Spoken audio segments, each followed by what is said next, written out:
The Lord is risen. Indeed, he is risen. Happy Easter. This is a day that only the Lord can make, as we celebrate God's gift of life and Jesus' victory over the grave. I'm Monsignor Rick Hilgartner, a priest of the Archdiocese of Baltimore and pastor of St. Joseph Church in Cockeysville. I'm here at the Basilica of the National Shrine of the Assumption of the Blessed Virgin Mary, America's first cathedral, located in the heart of Baltimore. Coming up over the next half hour, we'll visit with Archbishop Lori. We'll touch base with him on several topics that will be of interest to you, such as increasing the capacity at our churches as state coronavirus restrictions change. Then we'll come back here to the Basilica for a private tour of this national treasure. We'll be right back.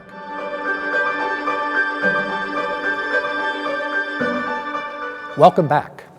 Joining me now is the 16th Archbishop of Baltimore, Archbishop William Lori. Archbishop, welcome and happy Easter. Happy Easter to you, Monsignor. Never before, I mentioned at the top of the story, that have we needed this message of renewal of Easter as we do now, as we emerge from the pandemic. And I'm remembering just a year ago, our Holy Week and our Easter looked so different as we were celebrating Masses in empty churches, just to live stream and get some message out and some celebration out. The church has learned a lot and we've come a long way. What do you think we've really gained by that experience of this past year? I think we are looking to the hope, the new life, the joy that the resurrection imparts to us. And I think we are looking to experience in ourselves and in our parish communities and the larger society a kind of resurrection. But I also think we learned a lot this year. I think we learned that we are more resilient than we think we are. Certainly true when I talk to moms and dads who have found a way to keep their families safe and happy. I think about our schools, our Catholic schools that have been open since August. I think about how our parish communities so quickly pivoted. To the extent we could, we welcomed the faithful. To the extent we could not, we put the Mass and the message of the gospel on live streaming and other methods of communications. We found ways to come together. We found ways to reconfigure our lives. And I think this will help us going forward, both as a society and as a church.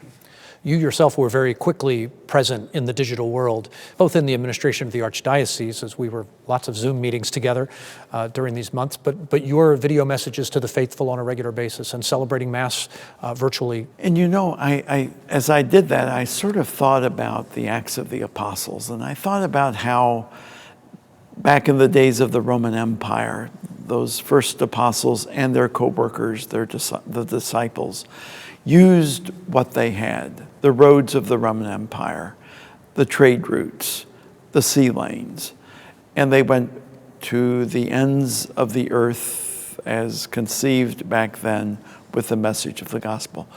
We're essentially doing the same thing. Even when there's limitations about coming together in person in our churches, we're using live streaming, we're using videos, we're using, Lord only knows, Zoom, and we're using these and other technologies to convey the good news, the message of the gospel, the heart of the gospel, which is the life, death, and resurrection of Jesus Christ. And thank the dear Lord that we've been able to do this as much as we can, and reaching not only people who come to church every Sunday, but reaching people who, for whatever reason, have become inactive. The mission is to bring the gospel, to open minds and hearts to the person of Jesus Christ and what he did to save us. And then everything that means in terms of what we believe and teach, how we worship, and how we live. Life has changed. People live and communicate differently. They process information differently, a point I make in my pastoral letter. We need to use these technologies nimbly to meet people where they are at. Pope Francis says that we must accompany one another as together we encounter the Lord. These technologies are ways in which we will continue to accompany one another as we move forward. What we have at our disposal now is a whole new set of tools we're comfortable with for the sake of spreading the gospel. Absolutely. Finally, as we start to emerge more and more and resume more of our normal activities and a normal kind of living, none of us has the ability to predict exactly what that timeline is going to look like. But it's clear that the vaccine process is essential in all of that. I know you've been vaccinated. I've been vaccinated as well. What would you say as a message to the faithful who are still anticipating it or might be apprehensive about the vaccine? I would certainly encourage everyone to receive the vaccine. I was grateful to be able to receive it. It freed me up to do an awful lot of things in my own life and ministry. It is, I think, something good to do for oneself, but it's an act of love for your families, your loved ones, your co-workers, your fellow parishioners, and the larger society, because the more of us who become vaccinated, the sooner this pandemic is going away, and the sooner we can open up our churches without restriction. Won't it be wonderful when we can sing again? Won't it be wonderful when we can take the blue tape up off the floor? Won't it be wonderful again when we could give one another the sign of peace? Archbishop, thank you very much for your time today. Blessings and for a happy Easter. We'll look forward to your Easter message today. Happy Easter, Monsignor. Thank you. 3, 2, 1, show! In October of 2019, long before anyone had heard of the coronavirus, the Archdiocese of Baltimore broke ground on Mother Mary Lang Catholic School, the first new archdiocesan Catholic school to be built in Baltimore City in nearly 60 years. While the construction crews continued their work on the new facility in the heart of the city, our superintendent and the chancellor of Catholic schools searched for the perfect person to serve as principal of this new adventure. So welcome to my next guest, Mrs. Alicia Jordan.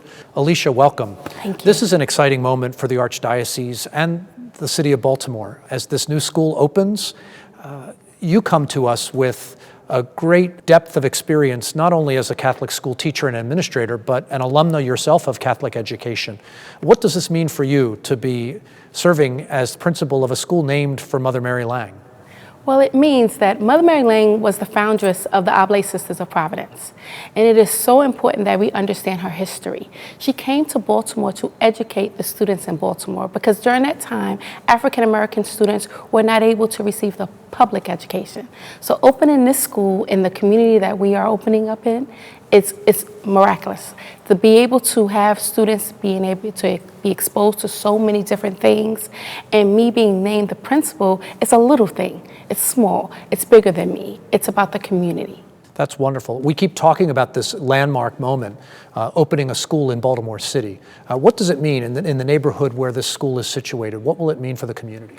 So I remember my first day walking into the school and going into different rooms, and when you can stand in those rooms and see the University of Maryland, the School of Pharmacy, the children can be able to see that what their possibilities can be. They're endless, knowing that it's not just I'm going to leave this elementary school and middle school and go on to high school. They can go across the street to college. And so the community that we're serving, the students will be able to see something beyond their face value. It's exciting that this is really a state-of-the-art school. So much planning has gone into this. What are some of the things that you're most excited about for this facility and the programs that will be there? So I'm a math person by trade, and so I'm excited about the STEM suite. We have a full-blown science lab as well as a STEM lab. In addition to that, we also have a beautiful library that has a multimedia center. We also have state-of-the-art library, state-of-the-art art room. In addition to that, we have a huge turf field. I know people are seeing that as they drive down Martin Luther King Boulevard. And then when we come back into the school, the gymnasium. Oh my goodness, the gymnasium has bleachers. It looks like a high school gymnasium. So when the kids come in, they're gonna be, wow. That's amazing. And people are listening to this probably thinking, how can I get my kid into this? So what's the admission process going to be like? So we are accepting students currently in grades P3 all the way through 8th grade. It's a very simple process. Just go onto our website and hit the apply button. As soon as they hit the apply button, they'll go through the inquiry phase. Is there need-based scholarship money available or financial aid for people who are in need? Yes, definitely. The governor of Maryland just issued a $10.1 million boost scholarship. And so the goal and the hope is that our students will apply for that grant. The application opened about 2 weeks ago, and it closes on April the 30th. Blessings to you and blessings to this great endeavor that will be such a great gift to the city of Baltimore. Thank you.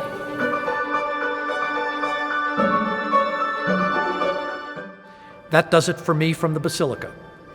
I encourage you to plan a visit here, find the Mass times, and come and celebrate. I have enjoyed our time together this Easter Sunday morning. Jesus is risen indeed.